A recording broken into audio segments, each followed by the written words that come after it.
তিনটি অপরাধ করে মারা গেলে কিয়ামত পর্যন্ত কবরে গুনাহ যেতে থাকবে। আমার প্রিয় ভাই বন্ধুরা, আপনি পৃথিবীর থেকে বিদায় নিয়ে চলে গিয়েছেন, আপনি আর কোনো অপরাধ করছেন না, সেইখানে কবরের ভিতরে পড়ে আছেন, বাট আপনার কবরের ভিতরে প্রতিনিয়ত গুনাহ যেতে থাকবে। আপনি আছেন কবরে, দুনিয়ার থেকে গুনাহ যেতে থাকবে। আমার প্রিয় ভাই বন্ধুরা, এই বিষয়টি কেমন?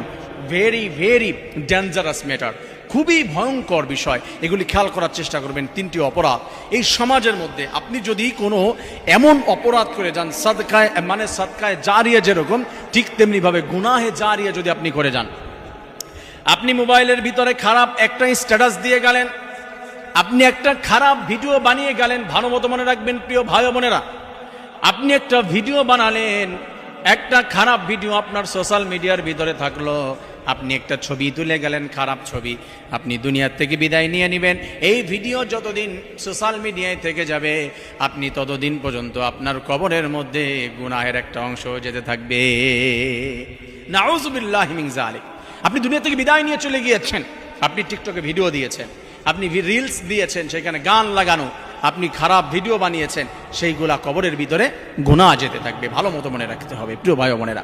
2 নম্বরে, আপনি এমন কোনো অপরাধ করে গিয়েছেন, এমন কোনো ক্ষতি করে গিয়েছেন, পথ প্রশস্ত করে দিয়েছেন, সহজ করে দিয়েছেন মানুষদেরকে অপরাধ করার জন্য। পথগুলি আপনি একবারে প্রশস্ত করে দিয়েছেন যে মানুষ অপরাধ করবে। আপনি সরাসরি করেন নাই, কিন্তু মানুষদেরকে উদ্বুদ্ধ করে দিয়েছেন।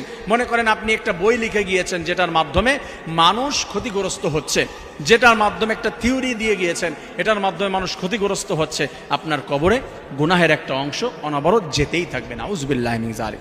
আমার প্রিয় ভাই বোনেরা, 3 নম্বরে যে বিষয়টি মনে রাখতে হবে, আপনি দুনিয়ার থেকে বিদায় নিয়ে চলে গিয়েছেন, কোনো মানুষের হক নষ্ট করে গিয়েছেন, কোনো মানুষকে আপনি কষ্ট দিয়ে চলে গিয়েছেন, কোনো মানুষকে আপনি ধোঁকা দিয়ে বিদায় নিয়ে চলে গিয়েছেন, কোনো মানুষকে আপনি জুলুম করে বিদায় নিয়ে চলে গিয়েছেন, কিন্তু এই বেচারা দুনিয়ার মধ্যে এখনো রয়েছে, সে কষ্ট পাচ্ছে, আর সে প্রতিনিয়ত আপনার জন্য বদদোয়া করছে, আপনার জন্য লানত করেছে।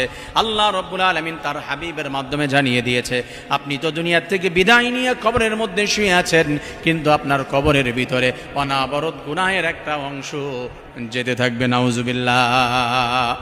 আপনি কষ্ট দিয়ে চলে গিয়েছেন, কাউকে জুলুম করেছেন, এই ব্যক্তি কষ্ট ভোগ করছে, দুনিয়াতে ক্ষতিগ্রস্ত হচ্ছে প্রতিনিয়ত, আপনার ক্ষতিতে আপনার কবরের ভিতরে গুনাহ চলে যেতে থাকবে।